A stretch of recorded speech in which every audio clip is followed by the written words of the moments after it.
Brampton that has now been vandalized. The mayor of Brampton, Patrick Brown, has condemned the attack, but he's in the past has been seen empathizing, sympathizing with some of these Khalistani elements. That's the allegation. But now this is what Patrick Brown has said. I have raised my concerns over this hate crime with Chief Nish and the Peel police. Everyone deserves to feel safe in their place of worship. Meanwhile, Indian origin Canadian MP Chandra Arya had tweeted out to say, and I quote, "From hatred on social media, now physical attacks on Hindu temples. What next?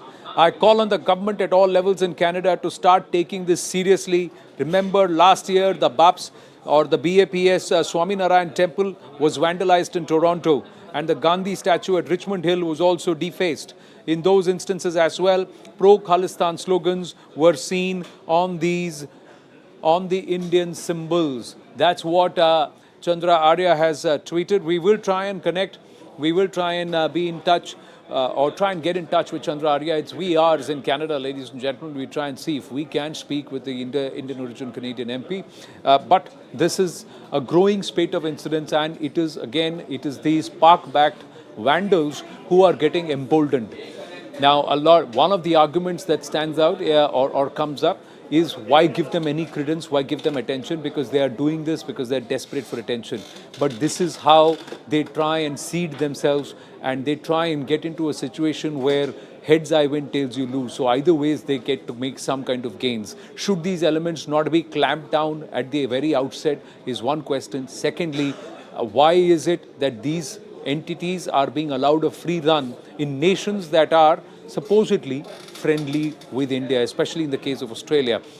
Pathikrit Pine now joins us. We're also looking forward for Alok Bansalji to join us. He's the Director, India Foundation. Pathikrit Pine, a security analyst. Pathikrit, increasing number of events that are happening, and these elements are only getting emboldened unless they are cracked down with an iron hand. And one question that arises is, why is the Indian government here, and of course the consulate or the High Commission over in these countries, not weighing in on the local authorities to crack down on these elements?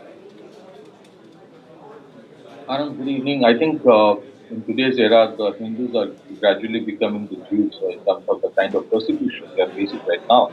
And unfortunately, the Hindus are actually paying the price for being law-abiding citizens and not for being rabble-rousers.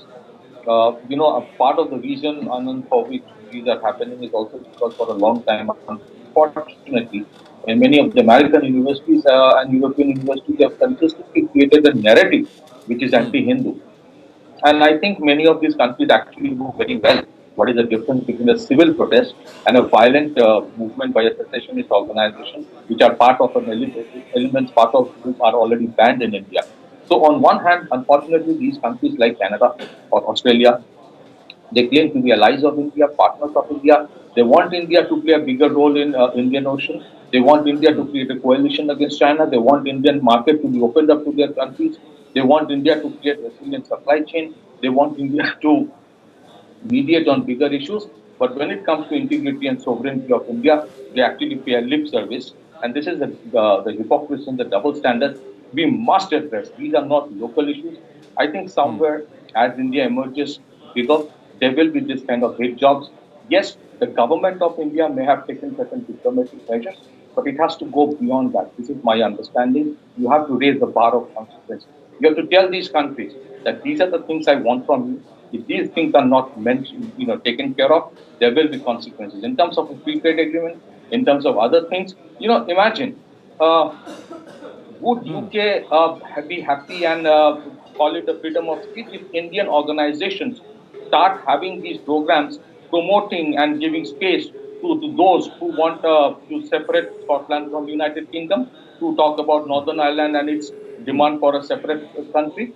So when we actually respect the integrity of these countries, it has to be reciprocated. The presumption of the West that they can do what they want, but the rest cannot do, must stop. And this is where the government of India must raise the bar of consequence. What happens is a lot of the Indian diaspora are citizens of the country that they have decided to adopt, Alok Bansal. So can the high commissions there get away with this kind of excuse saying that you are now citizens here, so you contact the local authorities? Is there not a responsibility to weigh in with the Indian diaspora, because it's the same high commission and India also extended, which looks to this diaspora to also further the cause of India and the story of India. So in that case, then there has to be an active condemnation, and we have to take the might of 1/5 of the world's population. We are a nation of 140 crore, not to be messed around with. We are the 5th largest economy, soon to be the 4th largest economy, the only nation that is going to register consistently a 6% annual growth, even into 2023. We have to make this might count somewhere. And especially with these kind of elements, they have to be nipped in the bud today. See, there is no doubt that this sort of an incident, like where vandalization of a temple has taken place, I think we need to criticize it unambiguously, and our representative, our ambassador, as the representative of the Republic of India, should also criticize us unambiguously. Probably what he was trying to project to these people was that it should not appear that your loyalties are still, because you've taken up the citizenship of that country, it should not appear that you are still hankering after Indian ambassador, because sometimes in some countries it creates a sense of perception that these people are still not loyal citizens. So probably that may have been the thing. I am not really very clear as to under what circumstances did he make that sort of a statement, because as ambassador of Republic of India, I think he ought to express the concerns of Government of India, which are very clear, that as far as we are concerned, any such act where a place of religious worship, which is actually respected by millions and billions of people, is desecrated, vandalized, is a serious offense. And I think Indian government has criticized it, and an ambassador of that Indian ambassador to that country should also. How long do we stop at criticism? Where is the action against these vandals? Have the Melbourne authorities acted against these vandals? Have they arrested them for defacing a place? Does freedom of expression extend to secessionist activities, to defacing a place of worship? Have the Canadian authorities arrested these vandals? One can't get away with saying there is no CCTV footage. All these places are covered by CCTV, and you can identify the vandals if you want them to. Are we insisting? We need to pressurize these governments and tell them that what is the progress. But obviously, there are limits to how much you can pressurize some of these governments which are overtly friendly. Of course, in Canada, we have seen a lot of activities that have taken place which have had undertones of anti-Indiaism, which have actually, we have secessionist elements have got stage in Canada in a number of forums. And I think that sort of a slight anti-India slant has always been there. But the amount of pressure that you can put it on a country is limited. Of course, we have seen what happens in other countries when some holy text is burnt or something. People react, those countries react far more strongly. I think we could also use this as an economic threat or something like that. If we feel that the countries of those, the governments of those countries are not taking actions which we would expect them to against those who have perpetrated the action. And they should be sharing the progress if they have to. And if they have not been able to share, then we should take some actions, because we have a lot of economic. It's not about taking actions.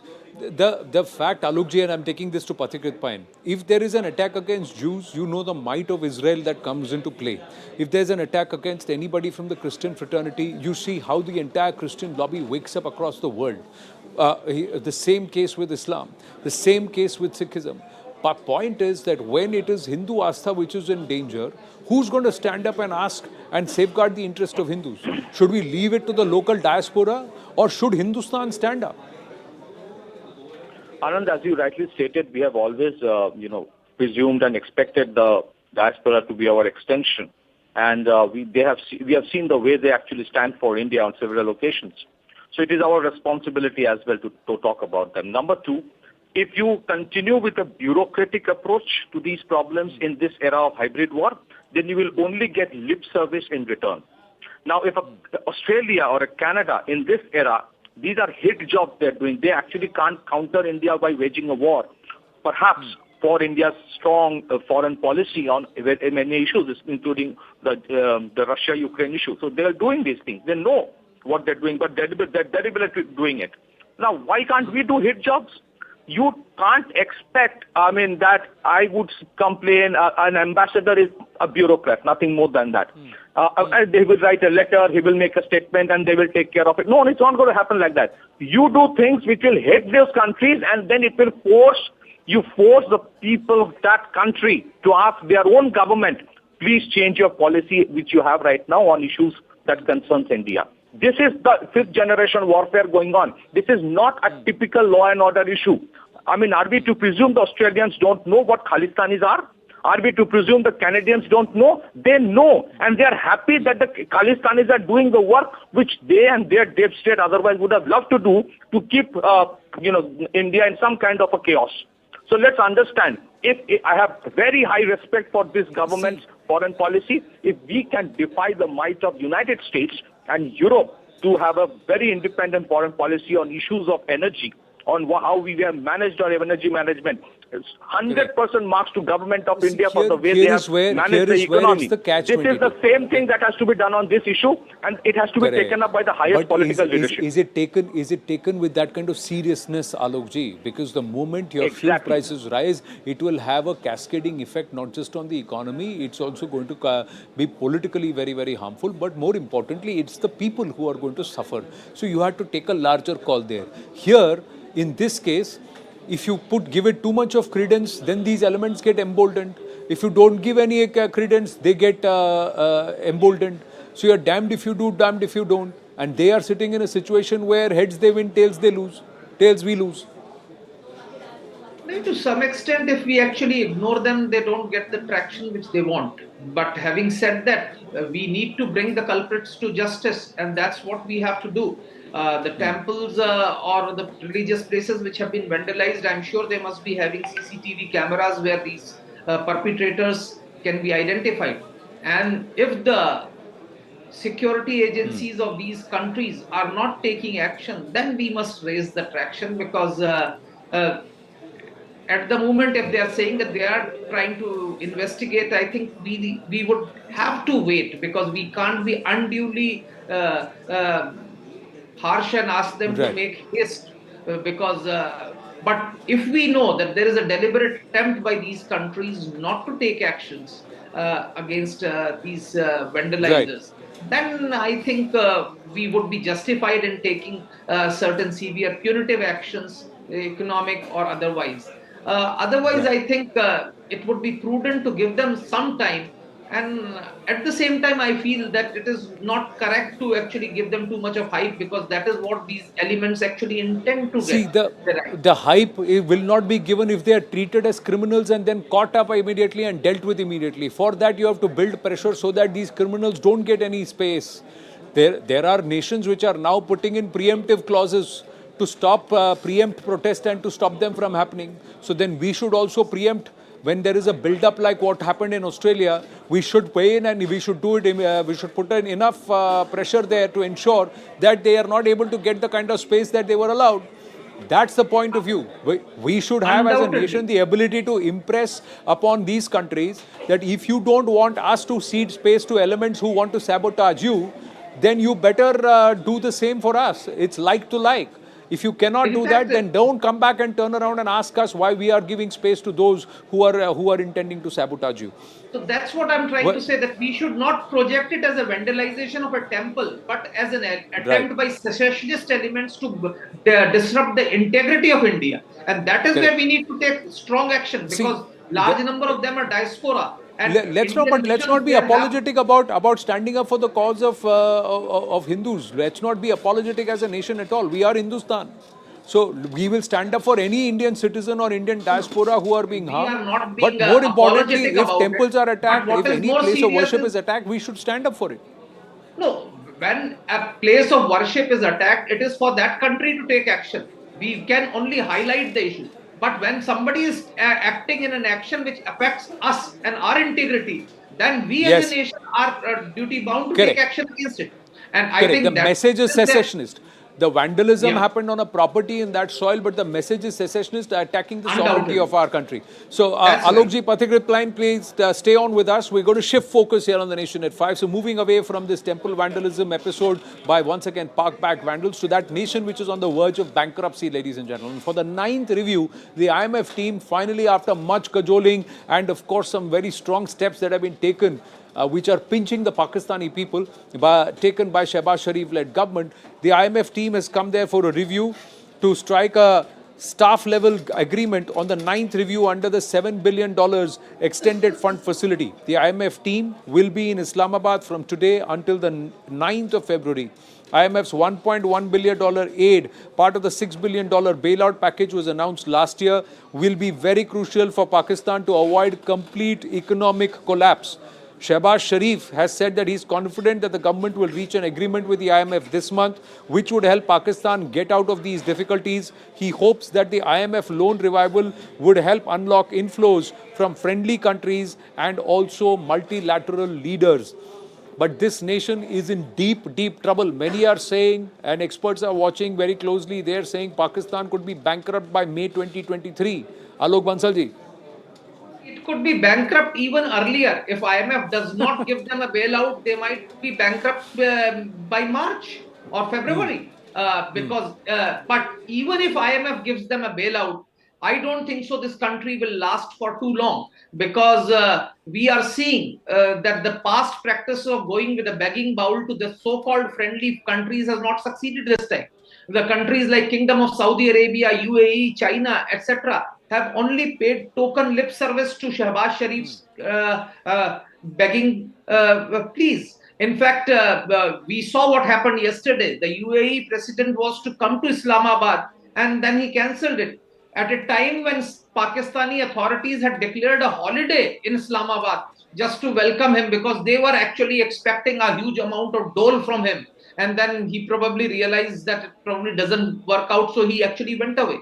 We are already seeing that the rupee is touching 270 rupees to a dollar, Pakistani rupee.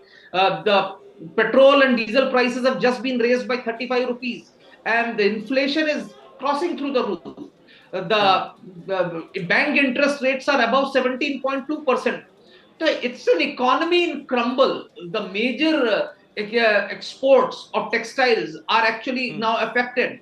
The remittances, which used to be one of the bailing out proposition as far as Pakistan's foreign exchange crunch was concerned, is also reducing.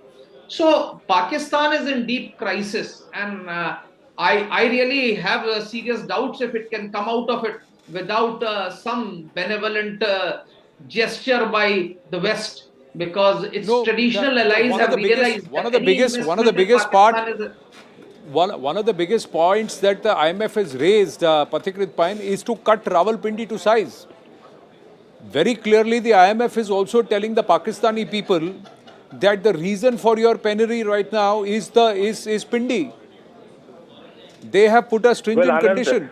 They have turned, and according to a source in the finance ministry in Pakistan, this is what a source in the finance ministry, Pakistan is worried about IMF's rigid and tough conditions. This time IMF has asked Pakistan to cut defense expenses. Source is saying that the delegation repeatedly asking for audits of defense bills, and Pakistan have to review and reduce military expenses. This is defense personnel yearly pensions over 400 billion Pakistani rupees, but shown as civil expenditure in budget since the days of General Musharraf. At present, 50% of the country's national budget is consumed by debt servicing, followed by 26% that is spent on defense. So nearly 76% of the country's budget is for servicing debt and the military.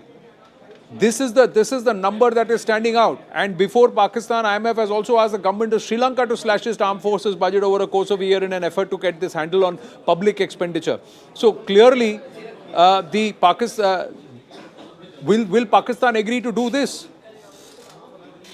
Well, Anand, a strong government ideally could have, but Shehbaz Sharif will be cut down into an unlimited number of pieces if he tries to, or even think of cutting down Rawalpindi to size. That's the predicament of becoming the Prime Minister of Pakistan. You see, the fundamental problem for Pakistan has always been is that it has always been an unviable economy. It is already a bankrupt state. It's just being kept afloat by borrowed money, which is kept parked in their foreign exchange reserve. The reality today is that IMF is asking Pakistan to raise revenue by raising the prices of many of the essential commodities which the government gives out, including, say, oil. But the problem for Pakistan is that the purchasing power of people is extremely compromised. So what happens if you raise the price of oil? They will take the oil from the black money market, and oil will flow from Iran and elsewhere. So it's not going to help Pakistan at all. If they try to reduce the expenditure on army, and huge part of the expenditure, as you also rightly mentioned, is the money which is spent on profligacy of the armed forces, not for military expenditure. Third, and a very important point, is that IMF's concern is even if they give out this money, the money goes out every time. There have been 13 to 14 times the IMF has bailed out Pakistan. Where has that money gone? What has Pakistan done in terms of doing the structural reforms, in terms of bringing the economy on track, in terms of expanding on capital investments, in terms of reducing, unviable expenditures, in terms of creating an enabling environment for investments to happen? Pakistan has not done any of these things. And let me tell you, IMF is not trying to be very harsh on Pakistan. As you rightly mentioned, many other countries where IMF actually puts in money, they put these conditions. I mean, the best example is India itself. 30 years back, we had a critical situation. Look at the phenomenal phoenix-like rise for India from that time on the verge of bankruptcy to becoming the fifth largest economy. In spite of the pandemic, in spite of so many challenges, we have emerged every time as a more resilient country because the intent was right. For IMF today, the problem with Pakistan is the intent. They know the money gets siphoned out. They know army takes the money. They know the political establishment Look at the money. how much So of they know financial these things. bungling has happened, Patikrit. I'm just seeing the detailed information that Manoj Gupta has sent. The IMF has actually found a 2,000 billion or nearly 2 trillion rupee breach in budgetary estimates for 2022-23 in its initial assessment. Look at the bungling. They have put in stringent methods, increase in petroleum levy, flexible exchange rate, new taxes to fulfill revenue shortfall, electricity and gas tariff increase, past 6 months electricity bills price increase. So retrospectively, they want the Pakistan government to charge them. And they are also saying, how is Shehbaz Sharif going to do this? It just looks like Imran Khan and the PTI will be thanking the army and the establishment for sending them out. Because it's all going to fall on this opposition-led coalition, Alok Bansalji. Undoubtedly. In fact, this is one of the things which Shehbaz Sharif has to face because he's trying to resist raising some of these things. Eventually, he had to raise petroleum and diesel prices. Now he'll have to raise electricity prices. He has to raise gas prices. And this will take inflation sky high. Also, the input costs will become so high that their exports will become extremely unviable. Textile, which employs almost 65% of the industrial workforce and is the mainstay of their export, is already becoming uneconomical, uncompetitive. And if European Union, which is already reviewing their GSP plus application because of the intolerance that exists in Pakistani society and discrimination against religious minorities. If EU takes a decision that GSP plus will not be extended, Pakistan's exports will collapse and Pakistan's foreign exchange reserves in any case are in precarious state. So Pakistan is hoping that somehow they manage to get this IMF bailout and then probably maybe China, Saudi Arabia and UAE will put in some funds. That's what is their expectations. Well, absolutely shocking, the kind of what is happening. Earlier, the chants on the streets were, ये जो दहशतगर्दी है, इसके पीछे वर्दी है. Now people are saying, ये जो गुर्बत फैली है, इसके पीछे भी वर्दी है. So two aspects, terror and penury for the people of Pakistan and a nation in disarray on the verge of bankruptcy. It's all being pegged on the military establishment there. We've got more news coming through in this one. This is on what's happening over in Afghanistan with the Taliban, ladies and gentlemen. Our investigations editor Manoj Gupta getting us these details. Senior Taliban functionaries are considering deposing Supreme Leader Mullah Hibatullah Akhundzad. Top sources in Afghanistan have said that as mounting frustration on the issue of women's education threatens to rupture the unity of the government, first Deputy Prime Minister Mullah Abdul Ghani Baradar is emerging as the person most likely to supplant Akhundzad if the Amirul Mumineen is ousted. A high-level source has told News18, emphasizing that the discussions are at an early stage. The decision in December last year to ban women from universities has become a flashpoint in the top echelons of the Taliban. So clearly, there are serious concerns that are being raised, and there is the fight between the Khost and the Kandahar factions, both of these who seem to be now at loggerheads, and there are a lot of progressive people within that entire Taliban functioning who believe that going back to these medieval practices and trying to be fundamentalist is going to distance themselves and let them and will not allow them to even curry favors from many of the developed nations with whom they've been trying to lobby very, very actively. Alok Bansal and Pathikrit Pain, thank you very, very much. We're going to take a very, very short break here on The Nation at 5. Stay with us.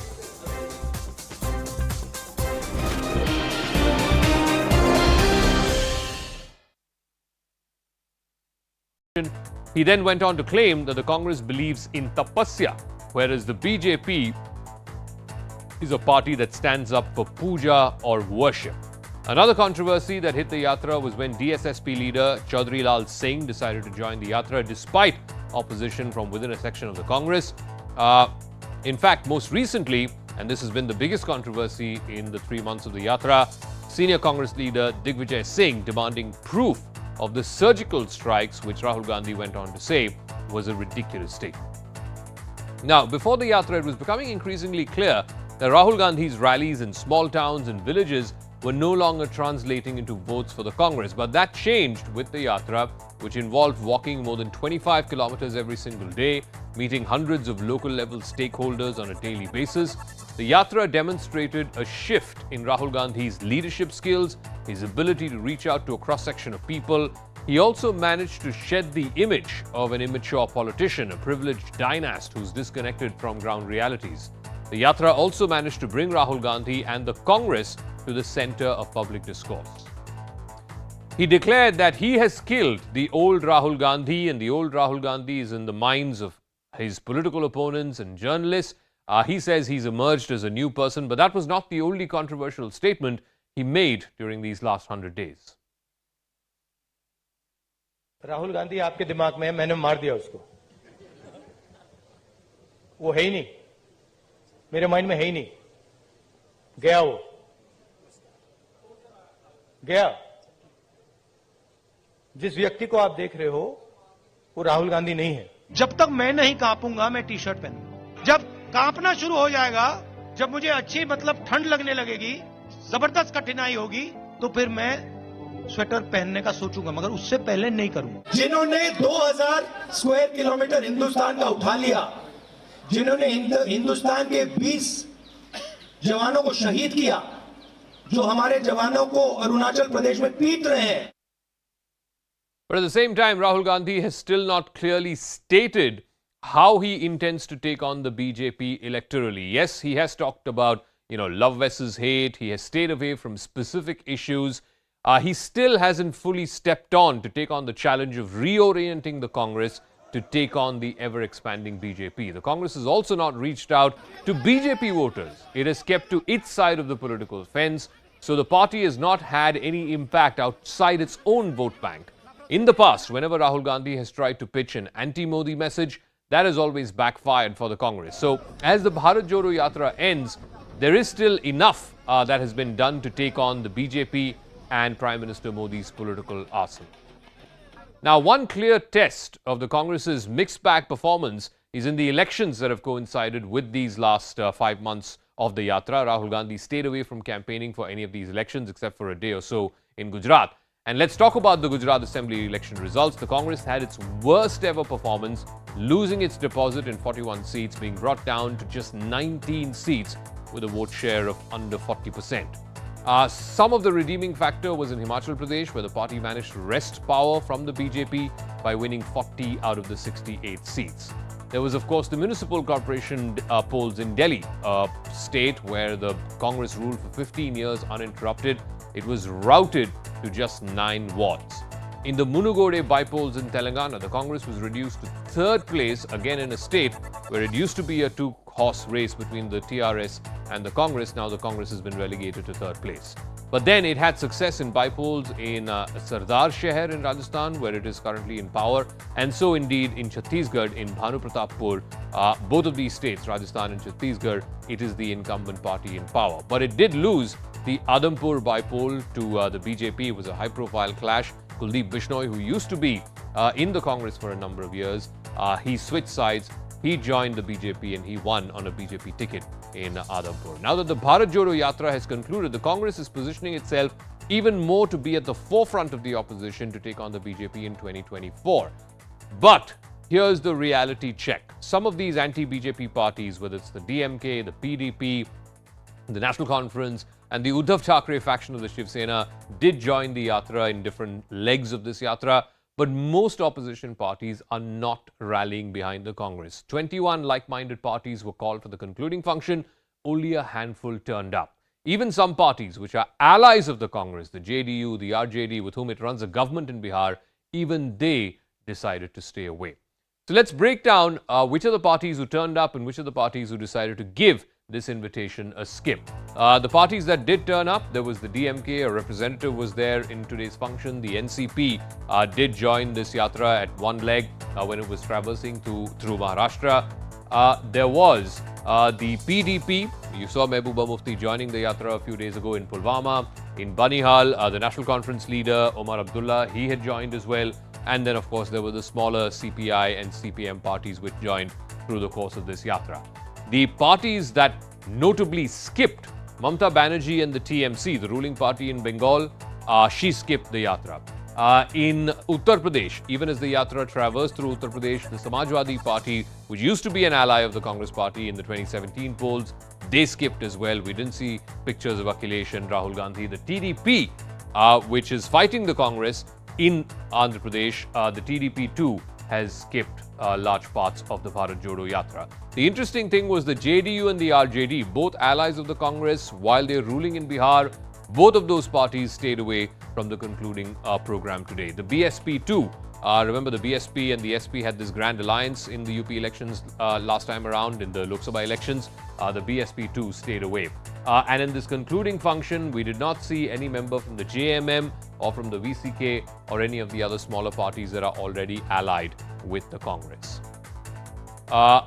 Two parties, notably in the opposition, that were not even invited, the Aam Aadmi Party and the BRS. Meanwhile, the Bharat Jodo Yatra may have established Rahul Gandhi as a serious contender, but the Congress, like I said, is far from being the fulcrum of the opposition. The party has been losing state after state since 2014.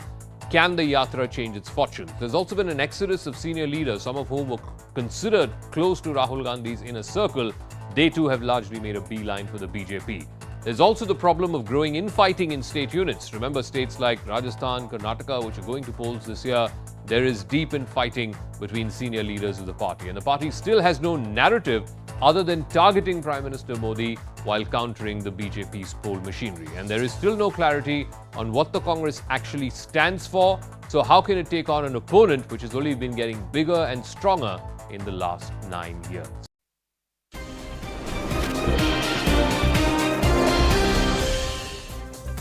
Back on the Nation at 5, and we told you we're trying to connect with Shri Chandra Arya, Member of Parliament in Canada, who was very critical of the attack at the Gauri Shankar Mandir in Brampton. Chandra Arya ji is with us. Namaste. Thank you very, very much. It's wee hours in Canada, I know that, and I appreciate your time, Mr. Arya. You've been very critical about the attack at the Gauri Shankar Mandir. Yeah, the attack on Gauri Shankar Mandir actually is part of the recent spate of attacks on Hindu temples by certain groups. We can see this in from two angles. One, the increasing Hindu phobia, which is very prevalent online, as the study had predicted. From online hatred, it is coming down to the physical attacks. And the first line of attacks are the symbols of Hinduism. They are the Hindu temples. Now, these groups have also been joined by the traditional anti-India groups in Canada, who wants to rile up the Hindu-Canadian community and want to, I think at the broader goal is to sabotage the desire of Canada to further strengthen relations with India. Mr. Arya, do you also believe there is a design to separate or de-link Sikhism from Hinduism? And because large members of the Indian diaspora belong to either of these two communities, these forces are deliberately trying to do this? And is this at the instance of certain other elements who closer to India, who have nothing but animosity here, and who have a secessionist design, who want to carve out a certain portion of our own country? That is India. The relationship between the Hindu community and the Sikh community in Canada is strong. However, there is always a small group which wants to create a divide because of their designs against India. They want to carve out a portion of India into their own homeland. So there is an attempt to instigate the people of Indian origin here in Canada for their own, own purpose. Mr. Arya, do these elements, these criminals, these vandals, do they enjoy political patronage? I don't think so. However, in any democracy, everything is politics. Every local issue, from how the streets are maintained to the national issues, there is always politics involved. They may not have overly visible political patronage, but I do suspect there is some local level of politics involved. It's the Gauri Shankar Mandir, which is situated in Brampton, Canada, Canadian soil. Yes, Hindu Astha, but it is Canadian citizens there. On the other hand, the message written on it, messages are secessionist and challenge the sovereignty of Bharat. So whose responsibility is it to bring these vandals to book? And should the Indian High Commission also weigh in? The local authorities are investigating. They will continue to investigate as they have been doing on the recent hate crimes against temples. See, we have to look at it in the broader context of the global rise of India. Indian growth as an economic power, as a military superpower, is bringing forth the anti-India elements to the forefront. The envy that the Hindu Canadians and the people of Indian heritage enjoy, whether in politics like the Prime Minister of the United Kingdom or the Vice President of the United States or the leaders of big technology companies in the world, there is a degree of envy. All these are joining together and that is getting reflected in events like this. I have urged all levels of authorities from the municipal level, the provincial level and the federal level to take very serious note of this and take appropriate action. My question again, Mr. Arya, is the Indian High Commission there doing enough? Is it engaging with the Indian diaspora? And is there enough pressure being built? Also, does the Canadian government now have to take a call? If they look at India as a friend, should they then allow enemies of Bharat a free run? Two things. Indian High Commission, from what I observe as an Indo-Canadian, they have been very active, they have been very engaging with the Indian diaspora here. With respect to Canada, Canadian government is very clear on the territorial integrity of India, the unified India. There is a support. However, action has to be taken against this vandalism, against this hate attacks. There is no excuse, there is no politics in not taking action against any of these groups. My final question to you is, do you see these attacks increasing, or do you believe that if they are nipped in the bud, they will be arrested? Two things. As I mentioned, there was a very authoritative university study in North America that identified early last year that the Hindu phobia is a real phenomenon on social media. It had also predicted that these online attacks will get converted to physical attacks. And what we are seeing is a series of attacks. First, there was an attack on Vishnu Mandir. Then there was an attack of a BAPS Sri Swami Narayan Mandir. Yes. There was even an attack on Lakshmi Narayan Mandir in British Columbia.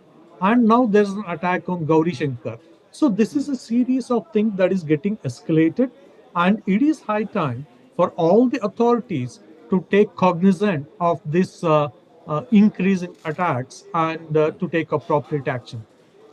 But partners in the coalition, political entities who harbor these secessionist designs, they seem to be holding a lot of sway. Will the government be able to take, will you be able to ensure that such vitriol is not allowed to be spread? Or do you believe that India also needs to engage diplomatically with Canada to sort this out? My final question, Arya ji. The government of Canada is very clear. They equally condemn the Hindu phobia acts as they condemn the Islamophobic and anti-Semitic acts. Government of Canada recognizes and upholds the integrity of people of all religious faiths, culture and heritage.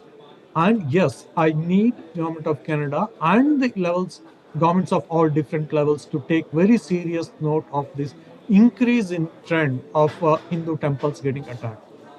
It should not happen, and let us hope that nations work together along with the communities to put an end to this. Mr. Chandra Arya, thank you for your time. Good to speak with you. Thank you so much for having me here. So that was Canadian MP Chandra Arya, not just condemning, but also saying that this is a building up. This has been building up, and nations, governments need to wisen up to this design. On closer home, we expect the MEA to also weigh in, not just with Australia, but also with Canada, to ensure that Hindu Astha is not at the receiving end of hate against India and secessionist designs engineered by the enemy right across the border.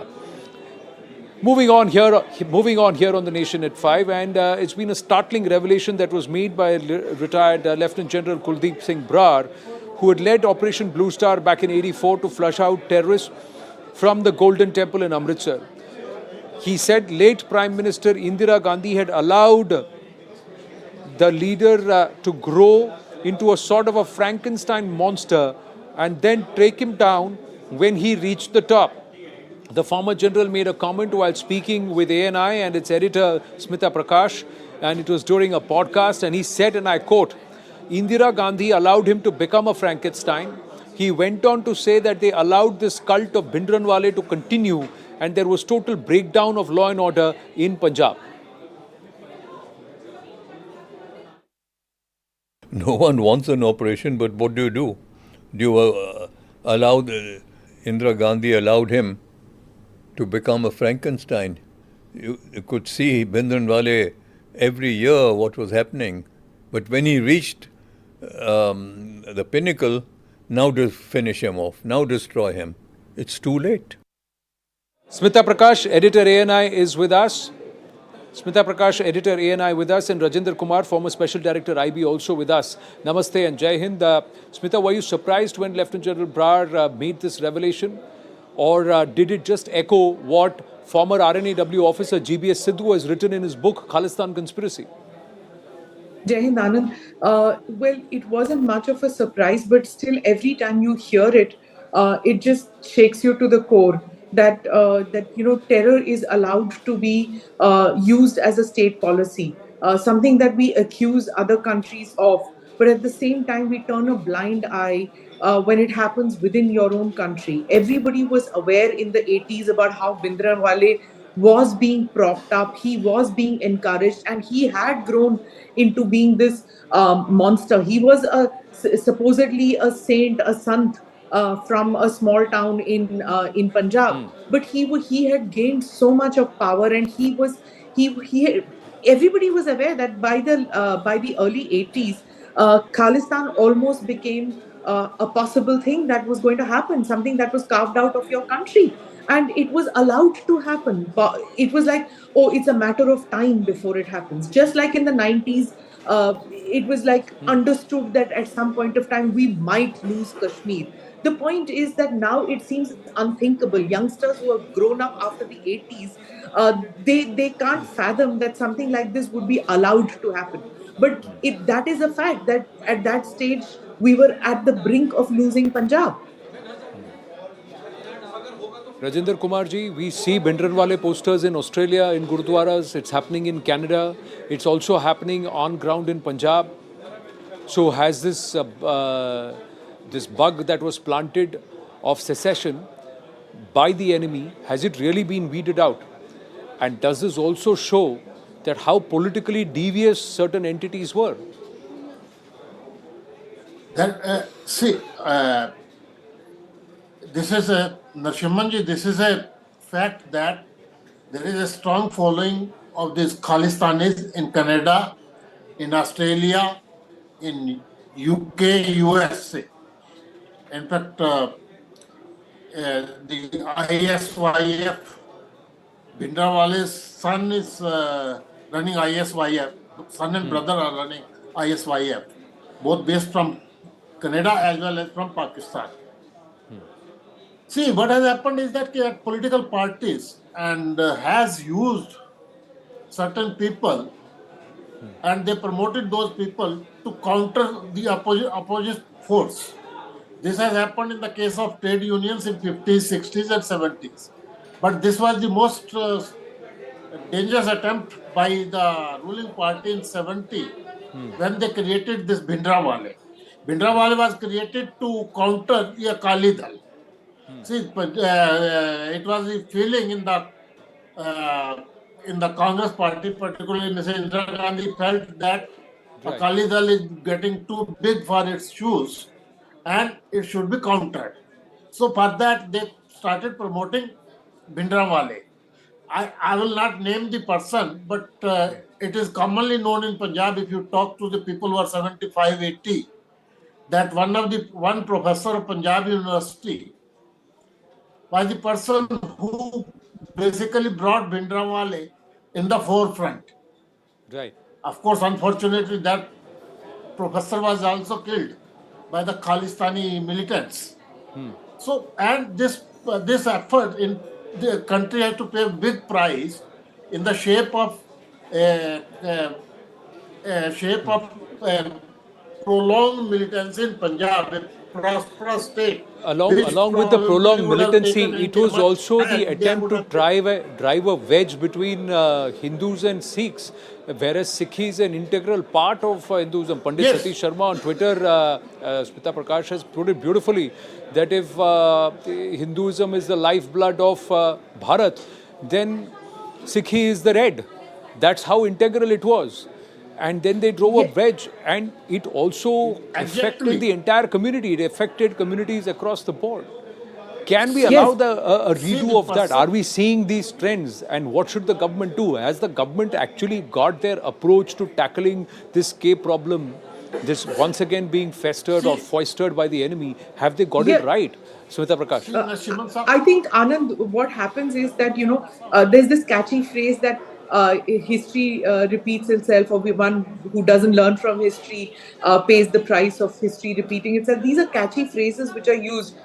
History really never repeats itself. So we probably will not see another Khalistan movement like the kinds which were seen in 1980s. That was almost 40 years ago. So I think things have changed. Operation Blue Star, the way it was conducted, that kind of an operation which General Brar spoke about, those kind of operations are not done anymore. He has, remember there's been he spoke in the podcast, he spoke about this assassination attempt on him. I mean, a 70-year-old retired general fought back 2 assassins in London. In London, 4 people tried to kill him, slashed his neck, his throat with a kirpan, and they tried to run away. They were caught, and after 15 years, they were out. So, here is the general, and remember, he's always under threat. He himself says that I know one day I will die. They will get me at some point of time. And why does he say that? Because General Vaidya was assassinated. Anand, you and I will remember it, but youngsters today who are post-80s generation don't remember that.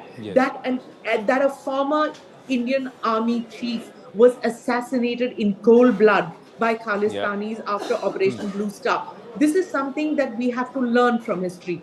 That will never be allowed to happen again. That must never be allowed to happen again.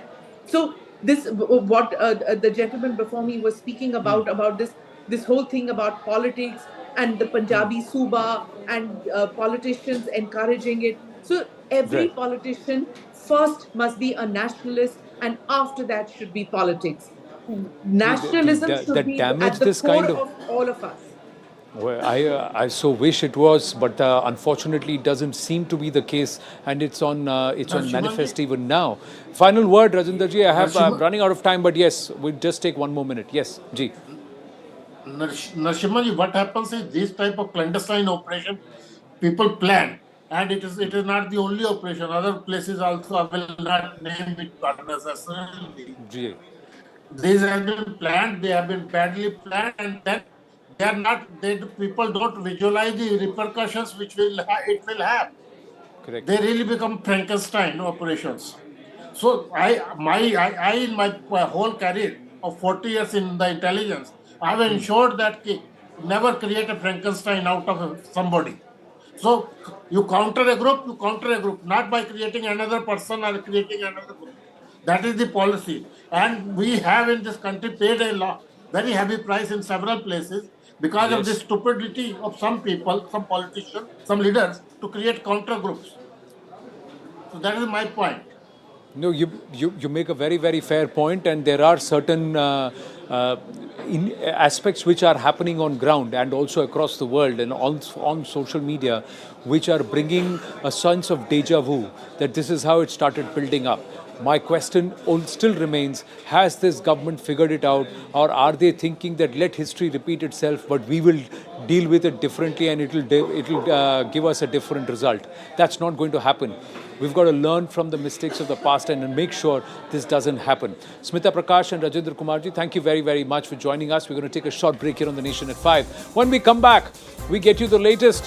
Where is the journey of the Shaligram Shila, which is en route from Nepal towards Ayodhya? Stay with us.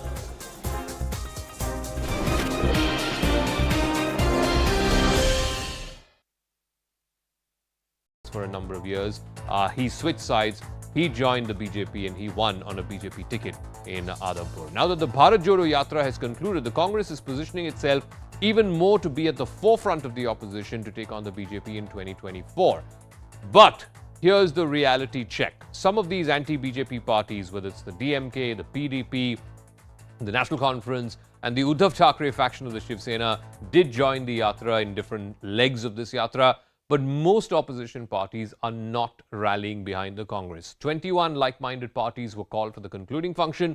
Only a handful turned up. Even some parties which are allies of the Congress, the JDU, the RJD, with whom it runs a government in Bihar, even they decided to stay away. So let's break down which are the parties who turned up and which are the parties who decided to give this invitation a skip.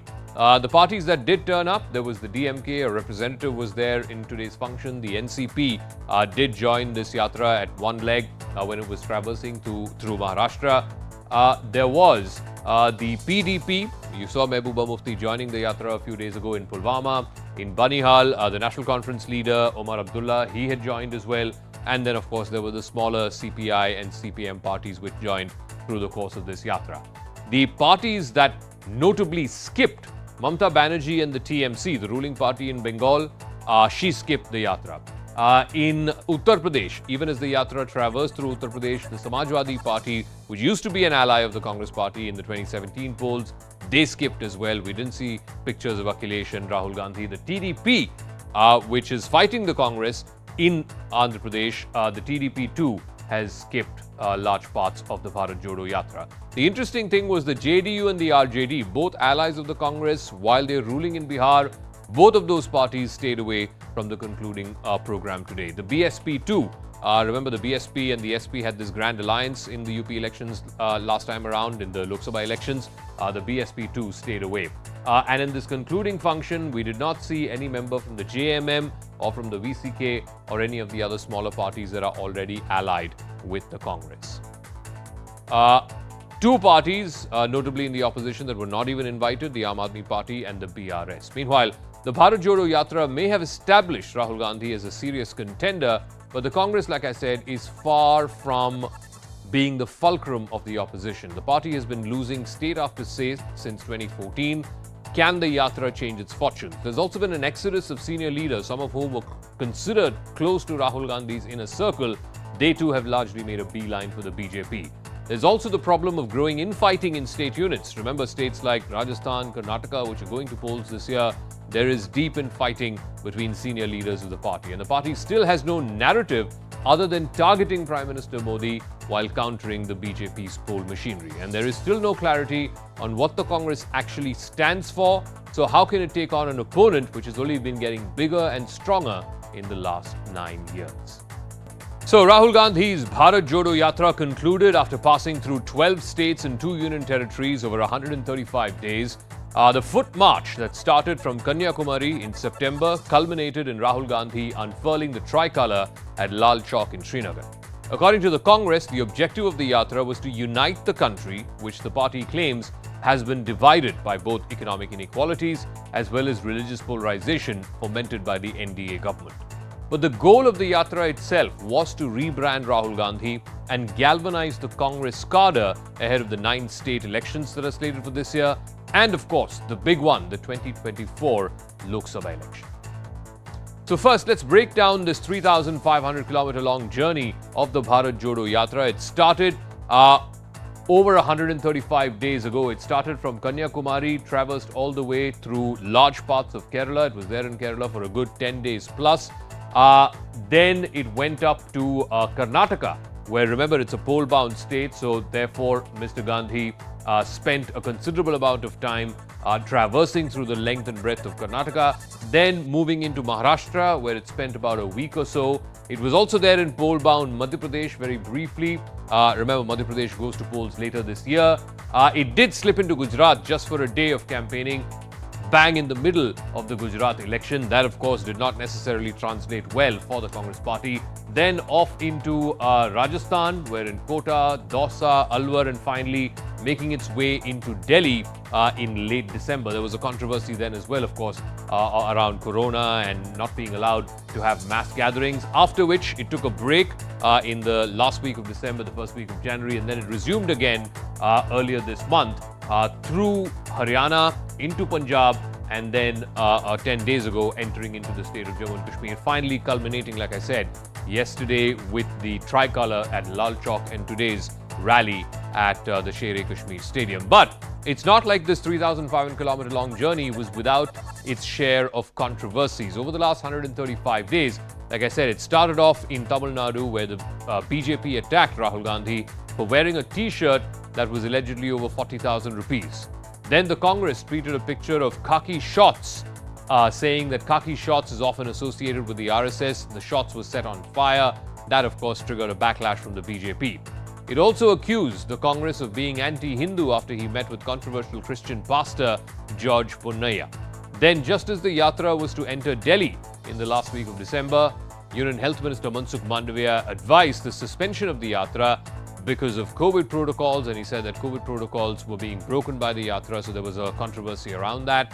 The Congress and the BJP squared off again when former RBI Governor Raghuram Rajan joined the march, the BJP saying that this is proof that he was not politically non-affiliated. There was also the former Army Chief, General Deepak Kapoor, who joined in Haryana. That too became a political talking point. In fact, Rahul Gandhi's no sweater, only T-shirt look in the heights of winter in North India, that also grabbed a lot of attention. He then went on to claim that the Congress believes in tapasya, whereas the BJP is a party that stands up for puja or worship. Another controversy that hit the yatra was when DSSP leader Chaudhry Lal Singh decided to join the yatra despite opposition from within a section of the Congress. In fact, most recently, and this has been the biggest controversy in the 3 months of the yatra, senior Congress leader Digvijay Singh demanding proof of the surgical strikes, which Rahul Gandhi went on to say was a ridiculous statement. Now, before the yatra, it was becoming increasingly clear that Rahul Gandhi's rallies in small towns and villages were no longer translating into votes for the Congress. But that changed with the yatra, which involved...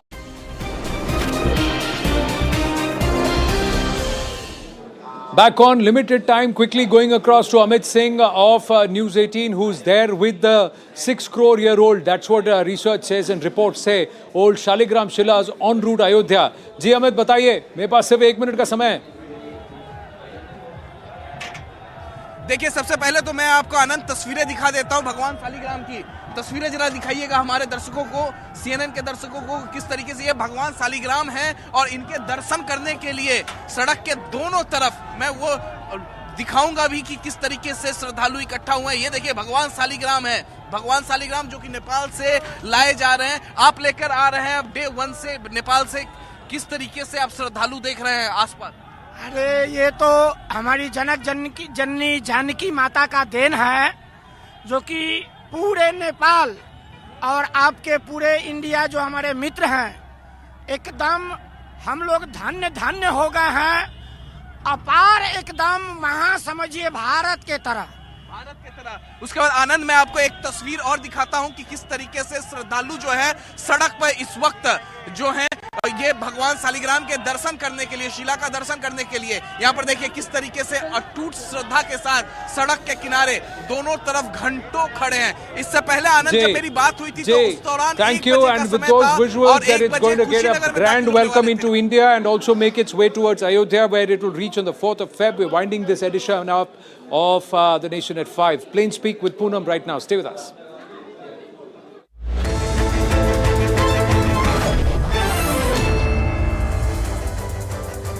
Good evening, hello and welcome. You're watching Plain Speak here on CNN News 18 with me, Poonam Burde. Over the last 2 weeks, the BBC documentary on Prime Minister Modi has created a massive storm in the country. From the opposition to various student unions across universities, especially in opposition-ruled states, have been adamant on Indian citizens watching this 2-part series. When it was taken down from social media platforms like YouTube and Twitter under the IT rules of this country, we saw the kind of furor that ensued. But tonight, a stunning new twist has emerged in the tale. Member of Parliament and an eminent lawyer in this country, Mahesh Jethmalani, has added a new dimension to this entire debate. Quoting a news report, the Member of Parliament alleged that the British Broadcasting Company, or the BBC, is up for sale. He alleged that the BBC needs money desperately, so desperately that it is being funded by Chinese state-linked Huawei. It's a simple cash for propaganda deal is what the senior lawyer claimed on Twitter. Now, while Jethmalani didn't link this piece of information to the recent documentary on Prime Minister, the timing of it is all too clear, many would say. Now, make no mistake, I am not claiming this link is a watertight one or that this documentary is a Chinese-funded propaganda piece against India.